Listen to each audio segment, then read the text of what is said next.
नमस्कार.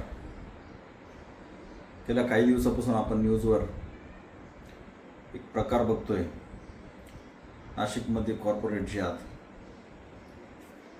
नाशिक शहराला या जिहाद्यांचं जाळं जणू पसरतच चाललंय. काही दिवसापूर्वी संदीप फाउंडेशन सारख्या शिक्षण संस्थेमध्ये जिहादी प्रकार घडला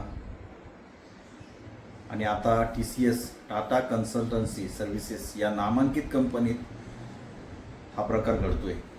या कंपनीत कार्यरत असलेले कट्टरपंथी इस्लामिक जिहादी हिंदू मुलींना लव्ह जिहादच्या जाळ्यात उडून त्यांचे आयुष्य उद्ध्वस्त करताय. पण नाशिक पोलिसांच्या गुप्तचर माहितीच्या आधारे कारवाई करून या कट्टरपंथी टोळीला अटक केली आहे.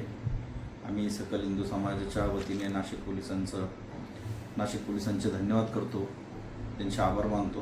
इतकी तत्परता दाखवून त्यांनी ही कारवाई केली. या जिहाद्यांनी हिंदू मुलींचे लैंगिक शोषण करून त्यांना ब्लॅकमेल केले, त्यांना जबरदस्तीने धर्मांतर करण्याचा प्रयत्न केला, त्यांना गोमांस खाऊ घातले आणि नमाज पठण करण्यासाठी भाग पाडला, दबाव टाकला.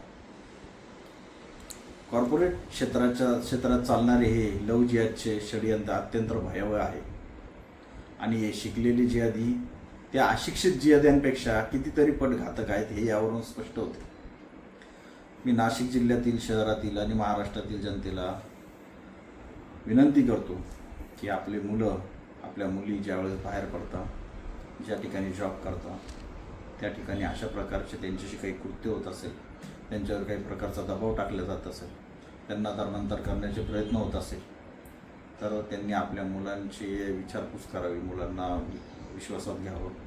आणि असे काही जर प्रकार त्यांच्यासोबत घडले असतील तर नाशिक शहरातील जर घडले असतील तर नाशिक शहर पोलिसांशी संपर्क करावा आणि अशा या जिहादी वृत्तींच्या लोकांवर कारवाई करण्यासाठी समोर यावं, जेणेकरून या जिहादी वृत्तींच्या लोकांपासून आपल्या मुलांना धोका होणार नाही आणि आपली मुलं सुरक्षित राहतील. जय हिंद, जय महाराष्ट्र, जय शिवराय, जय हिंदू राष्ट्र.